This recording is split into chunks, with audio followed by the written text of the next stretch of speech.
ವೀಕ್ಷಕರೇ, ಇವತ್ತು ಜಗತ್ತು ಅಕ್ಷರಶಃ ನಿಂತಲ್ಲೇ ನಿಂತ್ಕೊಂಡು ಬಿಟ್ಟಿದೆ. ಅಮೆರಿಕದ ಅಧ್ಯಕ್ಷ ಡೊನಾಲ್ಡ್ ಟ್ರಂಪ್ ತಾವು ಸುಮ್ಮನೆ ಮಾತನಾಡುವ ವ್ಯಕ್ತಿಯಲ್ಲ, ಹೇಳಿದ್ದನ್ನ ಮಾಡಿ ತೋರಿಸುವ ರಿಯಲ್ ಲೈಫ್ ಆಕ್ಷನ್ ಹೀರೋಗಳಲ್ಲಿ ಹೀರೋ ಅನ್ನೋದು ಸಾಬೀತು ಮಾಡಿದ್ದಾರೆ. ದಕ್ಷಿಣ ಅಮೆರಿಕದ ಸಮಾತವಾದಿ ಕೋಟೆ ವೆನೆಜುವೆಲಾ ಈಗ ಅಮೆರಿಕದ ಪಾದದಡಿಯಲ್ಲಿ ನಜ್ಜುಗುಜ್ಜಾಗಿದೆ. ಅಧ್ಯಕ್ಷ ನಿಕೋಲಸ್ ಮಡುರೋ ಮತ್ತು ಅವರ ಪತ್ನಿ ಈಗ ಅಮೆರಿಕದ ಕಸ್ಟಡಿಯಲ್ಲಿದ್ದಾರೆ. ಆದರೆ ವೀಕ್ಷಕರೇ, ಕತೆ ಇಲ್ಲಿಗೆ ಮುಗಿಯೋದಿಲ್ಲ.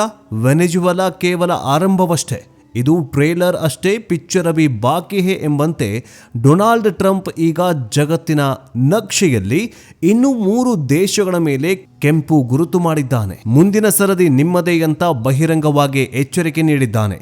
ಆ 3 ದೇಶಗಳು ಯಾವುವು? ಅಲ್ಲಿನ ಸರ್ಕಾರಗಳು ನಡುಗುತ್ತಿರೋದು ಯಾಕೆ? ಇನ್ನೊಂದು ಕಡೆ ಅಮೆರಿಕದ ಪರಮ ಮಿತ್ರ ಅಂದುಕೊಂಡಿದ್ದ ಭಾರತಕ್ಕೂ ಟ್ರಂಪ್ ಬಿಗ್ ಶಾಕ್ ಕೊಟ್ಟಿದ್ದಾನೆ. ಪ್ರಧಾನಿ ನರೇಂದ್ರ ಮೋದಿ ಬೆಚ್ಚಿ ಬೀಳುವಂತಹ ವಾರ್ನಿಂಗ್ ಇದು. ಮಿಲಿಟರಿ ದಾಳಿ ಇರದಿದ್ರೂ ಇದಕ್ಕಿಂತಲೂ ಭಯಾನಕವಾದ ಆರ್ಥಿಕ ದಾಳಿಯ ಎಚ್ಚರಿಕೆ ಭಾರತಕ್ಕೆ ಸಿಕ್ಕಿದೆ.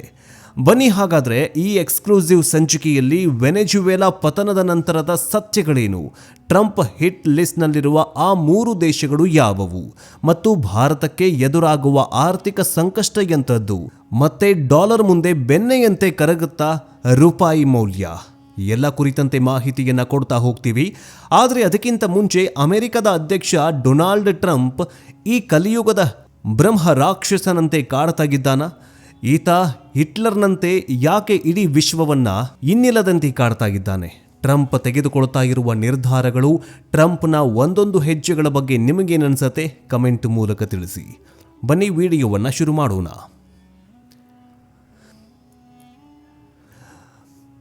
ವೀಕ್ಷಕರೇ, ಮೊದಲು ವೆನೆಜುವೆಲಾದಲ್ಲಿ ಏನೆಲ್ಲ ಆಯಿತು ಮತ್ತೊಮ್ಮೆ ಆಳವಾಗಿ ನೋಡೋಣ. ಅಮೆರಿಕದ ಆಪರೇಷನ್ ಲಿಬರೇಷನ್ ಎಷ್ಟು ನಿಖರವಾಗಿತ್ತಂತಂದ್ರೆ, ನಿಕೋಲಸ್ ಮಡುರೋ ಬೆಳಗಿನ ಕಾಫಿ ಕುಡಿಯುವಷ್ಟರಲ್ಲೇ ಅಮೆರಿಕದ ಸೀಲ್ ಕಮಾಂಡೋಗಳು ಅವರ ಬೆಡ್ರೂಮ್ಗೆ ಎಂಟ್ರಿ ಕೊಟ್ಟಿದ್ರು.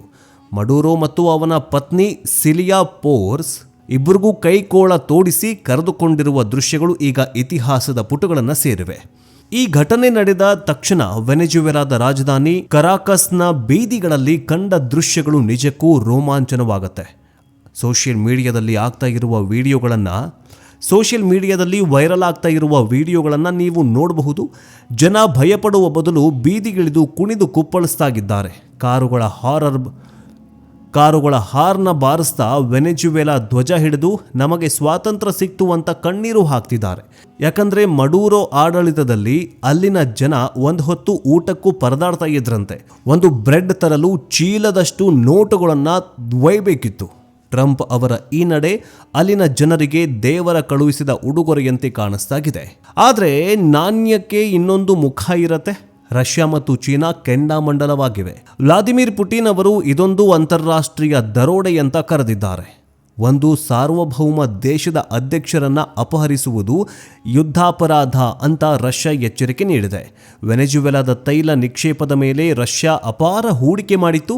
ಈಗ ಅದು ಅಮೆರಿಕದ ಪಾಲಾಗುವ ಭಯ ರಷ್ಯಾಗೆ ಕಾಡ್ತಾಗಿದೆ. ಇನ್ನು ಚೀನಾ ಕೂಡ ತೀವ್ರ ಅಸಮಾಧಾನ ವ್ಯಕ್ತಪಡಿಸಿದೆ. ಅಮೆರಿಕ ವಿಶ್ವದ ಪೊಲೀಸ್ ಆಗೋದಕ್ಕೆ ಹೊರಟಿದೆ, ಇದು ಅಪಾಯಕಾರಿ ಬೆಳವಣಿಗೆ ಅಂತ ಬೀಜಿಂಗ್ನಲ್ಲಿ ತನ್ನ ಹೇಳಿಕೆಯನ್ನು ಪ್ರಕಟ ಮಾಡಿದೆ. ಇನ್ನು ವೆನೆಜುವೆಲಾ ಆಪರೇಷನ್ ಯಶಸ್ವಿ ಆಗ್ತಾ ಇದ್ದಂತೆ ಟ್ರಂಪ್ ಅವರ ಆತ್ಮವಿಶ್ವಾಸ ಮುಗಿಲು ಮುಟ್ಟಿದೆ. ಶ್ವೇತಭವನದಿಂದ ಮಾಡಿದ ಭಾಷಣದಲ್ಲಿ ಅವರು ನೇರಾನೇರವಾಗಿ 3 ದೇಶಗಳ ಹೆಸರುಗಳನ್ನು ಪ್ರಸ್ತಾಪಿಸಿ, ಸುಧಾರಿಸ್ಕೊಳ್ಳಿ, ಇಲ್ಲದಿದ್ದರೆ ವೆನೆಜುವೆಲಾದ ಗತಿಯೇ ನಿಮಗೂ ಬರುತ್ತೆ ಅಂತ ಗುಡುಗಿದ್ದಾರೆ. ಆ 3 ದೇಶಗಳು ಯಾವುವು? ಇಲ್ಲಿದೆ ಕಂಪ್ಲೀಟ್ ಡೀಟೇಲ್ಸ್.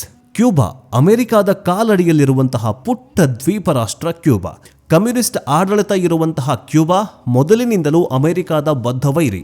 ಟ್ರಂಪ್ ಅವರ ಎಚ್ಚರಿಕೆಯನ್ನು, ವೆನೆಜುವೆಲಾದ ಮಡುರೋಗೆ ಇಷ್ಟು ವರ್ಷ ಬೆಂಬಲ ಕೊಟ್ಟಿದ್ದು ಇದೇ ಕ್ಯೂಬಾ. ಈಗ ಕ್ಯೂಬಾದಲ್ಲಿರುವ ಕಮ್ಯುನಿಸ್ಟ್ ಸರ್ಕಾರ ಅಧಿಕಾರ ಬಿಟ್ಟು ತೊಲಗಬೇಕು, ಅಲ್ಲಿ ಪ್ರಜಾಪ್ರಭುತ್ವ ಬರಬೇಕು, ಇಲ್ಲದಿದ್ದರೆ ಹವಾನಾ ಅಂದರೆ ಕ್ಯೂಬಾದ ರಾಜಧಾನಿ ಮೇಲೆ ಅಮೆರಿಕದ ಹದ್ದುಗಳು ಹಾರಾಡಿಸಬೇಕಾಗತ್ತೆ. ಕ್ಯೂಬಾ ಸರ್ಕಾರ ಇದಕ್ಕೆ ತೀವ್ರ ಪ್ರತಿಕ್ರಿಯೆ ನೀಡಿದ್ದು, ನಾವು ನಮ್ಮ ಕೊನೆಯ ಉಸಿರು ಇರೋವರೆಗೂ ಹೋರಾಡ್ತೇವೆ ಅಂತ ಹೇಳಿದೆ. ಇನ್ನು ಟ್ರಂಪ್ನ 2ನೇ ಟಾರ್ಗೆಟ್ ಅಂತಂದ್ರೆ ನಿಕರಾಗುವಾ. ಮಧ್ಯ ಅಮೆರಿಕಾದ ಈ ದೇಶದಲ್ಲಿ ಡೇನಿಯಲ್ ಓರ್ಟೆಗಾ ಎಂಬ ಸರ್ವಾಧಿಕಾರಿ ಆಡಳಿತ ನಡೆಸ್ತಾಗಿದ್ದಾರೆ. ಇವರು ಕೂಡ ರಷ್ಯಾ ಮತ್ತು ಚೀನಾದ ಆಪ್ತರು. ಟ್ರಂಪ್ ಅವರ ಪ್ರಕಾರ ನಿಕರಾಗುವಾ ಅಮೆರಿಕಕ್ಕೆ ಅಕ್ರಮ ವಲಸಿಗರನ್ನ ಮತ್ತು ಡ್ರಗ್ಸ್ ಅನ್ನ ಕಳುಹಿಸ್ತಾ ಇರುವ ಪ್ರಮುಖ ದಾರಿಯಾಗಿದೆ. ಓರ್ಟೆಗಾ ಅವರೇ, ನಿಮ್ಮ ದಿನಗಳು ಎಣಿಸ್ಕೊಳ್ತಾ ಇರಿ, ನಿಮ್ಮ ಜನರಿಗೆ ಸ್ವತಂತ್ರ ಕೊಡಿ, ಇಲ್ಲದಿದ್ರೆ ನಾವೇ ಬಂದು ಕೊಡಿಸ್ತೇವೆ ಅಂತ ಟ್ರಂಪ್ ವಾರ್ನಿಂಗ್ಗೆ ನಿಕರಾಗುವಾ ಬೆಚ್ಚಿ ಬಿದ್ದಿದೆ. ಇನ್ನು ಮೂರನೇದು ಇರಾನ್. ಮೂರನೇ ಹೆಸರು ಅತ್ಯಂತ ಸ್ಫೋಟಕವಾಗಿದೆ, ಅದುವೇ ಇರಾನ್. ಕೆಲವು ವರದಿಗಳ ಪ್ರಕಾರ ಮೆಕ್ಸಿಕೋ ಗಡಿ ವಿಚಾರವಾಗಿಯೂ ಎಚ್ಚರಿಕೆ ನೀಡಲಾಗಿದೆ. ಆದರೆ ಮಿಲಿಟರಿ ಕಾರ್ಯಾಚರಣೆಯ ಎಚ್ಚರಿಕೆ ಇರಾನ್ ಕಡೆಗೆ ಹೆಚ್ಚು ಬೊಟ್ಟು ಮಾಡ್ತಾಗಿದೆ. ಟ್ರಂಪ್ ಮತ್ತು ಇರಾನ್ ನಡುವಿನ ವೆನೆಜುವೆಲಾದಲ್ಲಿರೋ ಭಯೋತ್ಪಾದಕರಿಗೆ ಇರಾನ್ ಹಣ ಮತ್ತು ಶಸ್ತ್ರಾಸ್ತ್ರಗಳನ್ನು ಕೊಡ್ತಾಗಿದೆ. ಈಗ ಮಡುರೋ ಹೋದ ಮೇಲೆ ನೀವು ಅಣ್ವಸ್ತ್ರ ತಯಾರಿಸುವುದನ್ನು ನಿಲ್ಲಿಸದೆ ಹೋದ್ರೆ ಅಥವಾ ಇಸ್ರೇಲ್ ತಂಟೆಗೆ ಬಂದ್ರೆ ವೆನೆಜುವೆಲಾ ಮಾದರಿಯಲ್ಲೇ ಟೆಹರಾನ್ ಮೇಲೂ ದಾಳಿ ನಡೆಸಬಹುದು ಅಂತ ಪರೋಕ್ಷವಾಗಿ ಎಚ್ಚರಿಕೆಯನ್ನ ನೀಡಿದ್ದಾರೆ ಇದೇ ಟ್ರಂಪ್. ಈ ಮೂರೂ ದೇಶಗಳು ಈಗ ತುರ್ತು ಸಭೆಗಳನ್ನು ನಡೆಸ್ತಾ ಇದ್ದಾವೆ. ರಷ್ಯಾ ಮತ್ತು ಚೀನಾದ ಬಳಿ ರಕ್ಷಣೆಗಾಗಿ ಅಂಗಲಾಚ್ತಾ ಇದ್ದಾವೆ. ಆದರೆ ವೆನೆಜುವೆಲಾ ವಿಚಾರದಲ್ಲೇ ರಷ್ಯಾ ಏನು ಮಾಡೋಕ್ಕಾಗಲಿಲ್ಲ, ಇನ್ನು ನಮ್ಮನ್ನ ಉಳಿಸ್ತಾವ ಅನ್ನೋ ಭಯ ಈ ಮೂರೂ ದೇಶಗಳ ನಾಯಕರಿಗೆ ಕಾಡ್ತಾಗಿದೆ. ಇನ್ನು ಡೈರೆಕ್ಟ್ಲಿ ಆಗಿ ವಾರ್ನಿಂಗ್ ಕೊಟ್ಟಿರುವಂತಹ ಟ್ರಂಪ್ ಈಗ ಭಾರತಕ್ಕೂ ಕೂಡ ಒಂದು ಸಂದೇಶವನ್ನ ರವಾನಿಸಿದ್ದಾರೆ. ಈಗ ನಮ್ಮ ಭಾರತದ ವಿಚಾರಕ್ಕೆ ಬರೋಣ. ಮಿಲಿಟರಿ ದಾಳಿಯ ಭಯ ಭಾರತಕ್ಕೆ ಇಲ್ಲ, ಆದರೆ ಟ್ರಂಪ್ ಕೊಟ್ಟಿರುವ ಸುಂಕದ ಏಟು ಅಣುಬಾಂಬ್ಗಿಂತಲೂ ಕಡಿಮೆ ಏನಲ್ಲ. ಟ್ರಂಪ್ ಹೇಳಿದ್ದೇನೆಂದರೆ, ವೆನೆಜುವೆಲಾ ವಿಜಯದ ನಂತರ ಮಾತಾಡಿದ ಟ್ರಂಪ್ ಇದಕ್ಕಿಂತಲೂ ಭಾರತದ ಕಡೆಗೆ ತಿರುಗಿದ್ದಾರೆ. ಭಾರತ ನಮ್ಮ ಮಿತ್ರ ರಾಷ್ಟ್ರ ನಿಜ, ನರೇಂದ್ರ ಮೋದಿ ನನ್ನ ಬೆಸ್ಟ್ ಫ್ರೆಂಡ್ ನಿಜ, ಆದರೆ ವ್ಯಾಪಾರದಲ್ಲಿ ಭಾರತ ನಮ್ಮನ್ನು ಸುಲಿಗೆ ಮಾಡ್ತಾ ಇದೆ. ಅವರು ಅಮೆರಿಕದ ವಸ್ತುಗಳ ಮೇಲೆ 100% ಟ್ಯಾಕ್ಸ್ ಹಾಕ್ತಿದ್ದಾರೆ, ಆದರೆ ನಾವು ಭಾರತದ ವಸ್ತುಗಳಿಗೆ ಕಡಿಮೆ ಟ್ಯಾಕ್ಸ್ ಹಾಕ್ತಾ ಇದ್ದೇವೆ. ಇದು ಇನ್ನು ಮುಂದೆ ನಡೆಯೋದಿಲ್ಲ ಅಂತ ಹೇಳಿದ್ದಾರೆ. Bharat America Harley Davidson bike ಮೇಲೆ ಎಷ್ಟು ಟ್ಯಾಕ್ಸ್ ಹಾಕತ್ತೋ ನಾವು ಕೂಡ ಭಾರತದ ಔಷಧಿಗಳು, ಬಟ್ಟೆಗಳು ಮತ್ತು ಸಾಫ್ಟ್ವೇರ್ ಮೇಲೆ ಅಷ್ಟೇ ಟ್ಯಾಕ್ಸ್ ಹಾಕ್ತಾ ಇದ್ದೇವೆ. ಭಾರತ ಡಾಲರ್ ಬಿಟ್ಟು ಬೇರೆ ಕರೆನ್ಸಿಯಲ್ಲಿ ವ್ಯಾಪಾರ ಮಾಡಲು ಪ್ರಯತ್ನಿಸಿದ್ರೆ ಭಾರತದ ಮೇಲೂ ಕಠಿಣ ಆರ್ಥಿಕ ನಿರ್ಬಂಧ ಹೇರ್ತೇವೆ ಅಂತ ಟ್ರಂಪ್ ಹೇಳಿದ್ದಾರೆ. ಇನ್ನು ಮೋದಿ ಸರ್ಕಾರಕ್ಕೆ ಯಾಕೆ ಶಾಕ್? ಭಾರತದ IT ಉದ್ಯಮ ಮತ್ತು ಫಾರ್ಮಾ ಉದ್ಯಮ ಅಮೆರಿಕವನ್ನೇ ನಂಬಿಕೊಂಡಿವೆಯಲ್ಲ, ಇದರ ಮುಂದಿನ ನಡೆ ಏನು ಅನ್ನುವಂತಹ ಪ್ರಶ್ನೆ ಮೂಡೋದು ಸಹಜ. ನಮ್ಮ ಸಾಫ್ಟ್ವೇರ್ ರಫ್ತಿನಲ್ಲಿ 60%ಕ್ಕೂ ಹೆಚ್ಚು ಅಮೆರಿಕಕ್ಕೆ ಹೋಗುತ್ತವೆ.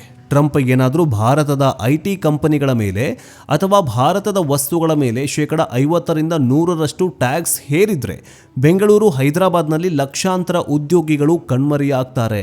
ಅರ್ಥಾತ್ ಎಷ್ಟೋ ಲಕ್ಷಾಂತರ ಕಂಪನಿಗಳು ಮುಚ್ಚಿಕೊಂಡು ಹೋಗ್ಬಿಡ್ತವೆ. ಭಾರತದ ಆರ್ಥಿಕತೆ ಕುಸಿಯುವ ಭೀತಿ ಎದುರಾಗತ್ತೆ. ಪ್ರಧಾನಿ ನರೇಂದ್ರ ಮೋದಿಯವರಿಗೆ ಇದು ನುಂಗಲಾರದ ತುತ್ತಾಗಿದೆ. ಒಂದು ಕಡೆ ಟ್ರಂಪ್ ಜೊತೆಗಿನ ಸ್ನೇಹ, ಇನ್ನೊಂದು ಕಡೆ ದೇಶದ ಆರ್ಥಿಕ ಹಿತಾಸಕ್ತಿ.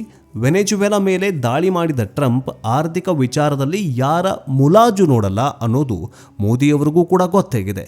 ಹೀಗಾಗಿ ದೆಹಲಿಯಲ್ಲಿ ಈಗ ಹೈ ವೋಲ್ಟೇಜ್ ಮೀಟಿಂಗ್ಗಳು ನಡೀತಾ ಇದ್ದಾವೆ. ಹಾಗಾದ್ರೆ ಮುಂದೇನು? ಜಗತ್ತು ಮಹಾಯುದ್ಧದ ಅಂಚಿನಲ್ಲಿದೆಯಾ? ವೆನೆಜುವೆಲಾದಲ್ಲಿ ಅಮೆರಿಕಾದ ಬಾವುಟ ಹಾರಿದೆ. ಕ್ಯೂಬಾ, ನಿಕರಾಗುವಾ ಮತ್ತು ಇರಾನ್ ಟ್ರಂಪ್ ಅವರ ರಡಾರ್ನಲ್ಲಿ ಸಿಕ್ಕಾಕೊಂಡಿವೆ. ಅಂದರೆ ನೆಕ್ಸ್ಟ್ ಟಾರ್ಗೆಟ್ ಲಿಸ್ಟ್ ಅಲ್ಲಿ ಕ್ಯೂಬಾ, ನಿಕರಾಗುವಾ ಮತ್ತು ಇರಾನ್ ಇದಾವೆ. ಭಾರತಕ್ಕೆ ಆರ್ಥಿಕ ಸುಂಕದ ಸುನಾಮಿಯನ್ನ ಎಬ್ಬಿಸ್ತೀನಿ ಅಂತ ಟ್ರಂಪ್ ಈಗಾಗಲೇ ಎಚ್ಚರಿಕೆಯನ್ನು ಕೊಟ್ಟಿದ್ದಾರೆ. ಇದರ ಪರಿಣಾಮ ಏನಾಗುತ್ತೆ? ಜಾಗತಿಕ ಧ್ರುವೀಕರಣ. ರಷ್ಯಾ, ಚೀನಾ, ಇರಾನ್ ಮತ್ತು ಉತ್ತರ ಕೊರಿಯಾ ಒಂದಾಗಿ ಅಮೆರಿಕ ವಿರೋಧಿ ಬಣವನ್ನು ಬಲಪಡಿಸಬಹುದು. ಇನ್ನು ವೆನೆಜುವೆಲಾ ಮತ್ತು ಇರಾನ್ ಎರಡೂ ದೇಶಗಳು ತೈಲ ಸಂಪದ್ಭರಿತವಾಗಿರುವಂತಹ ದೇಶಗಳು. ಇಲ್ಲಿ ಅತಿ ಹೆಚ್ಚಾಗಿ ತೈಲ ಸಿಗುವಂತಹ ದೇಶಗಳು. ಇಲ್ಲಿ ಸಂಘರ್ಷ ಮುಂದುವರೆದ್ರೆ ಪೆಟ್ರೋಲ್ ಬೆಲೆ ಗಗನಕ್ಕೇರಬಹುದು. ಭಾರತಕ್ಕೆ ಇದು ದೊಡ್ಡ ಹೊಡೆತ. ಇನ್ನು ಇರಾಕ್, ಲಿಬಿಯಾ, ಪನಾಮಾನಂತಹ ಈಗ ವೆನೆಜುವೆಲಾ ಆಗಿದೆ. ಅಮೆರಿಕ ತನಗೆ ಇಷ್ಟವಿಲ್ಲದ ಸರ್ಕಾರವನ್ನ ಯಾವಾಗ ಬೇಕಾದರೂ ಉರುಳಿಸಬಹುದು ಅನ್ನೋ ಭಯದ ಸಂದೇಶ ರವಾನೆಯಾಗಿದೆ. ಆದರೆ ವೀಕ್ಷಕರೇ, ಅದೇನೇ ಆಗಲಿ, ಡೊನಾಲ್ಡ್ ಟ್ರಂಪ್ ಅವರ ಈ ಎರಡನೇ ಅಧ್ಯಾಯ ಟ್ರಂಪ್ 2.0 ವಿಶ್ವದ ಪಾಲಿಗೆ ಅತ್ಯಂತ ಅಪಾಯಕಾರಿಯಾಗಿ ಪರಿಣಮಿಸ್ತಾಗಿದೆ. ಅಮೆರಿಕ ಫಸ್ಟ್ ಎನ್ನುವ ಇವನ ನೀತಿ ಉಳಿದ ದೇಶಗಳನ್ನು ಸಂಕಷ್ಟಕ್ಕೆ ತಳ್ಳುತ್ತಾಗಿದೆ. ವೆನೆಜುವೆಲಾದ ಜನರಿಗೆ ಸ್ವತಂತ್ರ ಸಿಕ್ಕಿರಬಹುದು, ಆದರೆ ಅಮೆರಿಕದ ಈ ನಡೆಯಿಂದ ಅಂತಾರಾಷ್ಟ್ರೀಯ ಕಾನೂನುಗಳಿಗೆ ಬೆಲೆ ಇಲ್ಲದಂತಾಗಿದೆ. ಇವತ್ತು ವೆನೆಜುವೆಲಾ, ನಾಳೆ ಕ್ಯೂಬಾ, ಆಮೇಲೆ ಯಾರು? ಬಲಿಷ್ಠರು ಏನು ಬೇಕಾದರೂ ಮಾಡಬಹುದು ಎಂಬ ಕಾಡಿನ ನ್ಯಾಯ ಜಾರಿಗೆ ಬರ್ತಾ ಇದೆಯಾ? ಭಾರತ ಈಗ ಅತ್ಯಂತ ಎಚ್ಚರಿಕೆ ಹೆಜ್ಜೆಯನ್ನು ಇಡಬೇಕಾಗಿದೆ. ಟ್ರಂಪ್ ಅವರ ಈ ಆರ್ಥಿಕ ಯುದ್ಧವನ್ನು ಎದುರಿಸೋದಕ್ಕೆ ನಾವು ಕೂಡ ಸಜ್ಜಾಗಬೇಕಾಗಿದೆ. ಈ ಟ್ರಂಪ್ ಅವರ ಈ ದ್ವಂದ್ವ ನೀತಿಗಳು ಅಥವಾ ಟ್ರಂಪ್ ದುರಹಂಕಾರದ ನೀತಿಯ ಬಗ್ಗೆ ನಿಮಗೇನನ್ಸುತ್ತೆ? ಟ್ರಂಪ್ ವೆನೆಜುವೆಲಾ ಅಧ್ಯಕ್ಷನನ್ನು ಬಂಧಿಸಿದ್ದು ಸರಿನಾ? ಭಾರತದ ಮೇಲೆ ಸುಂಕ ಹಾಕುವ ಬೆದರಿಕೆ ಬಗ್ಗೆ ನಿಮಗೇನನ್ಸುತ್ತೆ? ಪೆಟ್ರೋಲ್ ಡೀಸೆಲ್ ಬೆಲೆ ಏರಿಕೆಯಾದರೆ ಮುಂದಿನ ದಿನಗಳು ಹೆಂಗೆ ನಾವು ದೂಡಬಹುದು? ಈ ಬಗ್ಗೆ ಕಮೆಂಟ್ ಮಾಡಿ. ನಿಮ್ಮ ಆಕ್ರೋಶನೋ ಅಥವಾ ಸಪೋರ್ಟೋ ನಿಮಗೆ ಬಿಟ್ಟಿದ್ದು ಕಮೆಂಟ್ ಬಾಕ್ಸ್, ಕಮೆಂಟ್ ಮೂಲಕ ತಿಳಿಸಿ. ನೆಕ್ಸ್ಟ್ ಅಪ್ಡೇಟ್ನೊಂದಿಗೆ ಬೇಗ ವಾಪಸ್ ಬರ್ತೀವಿ. ಜೈ ಹಿಂದ್, ಜೈ ಕರ್ನಾಟಕ, ವಂದೇ ಮಾತರಂ.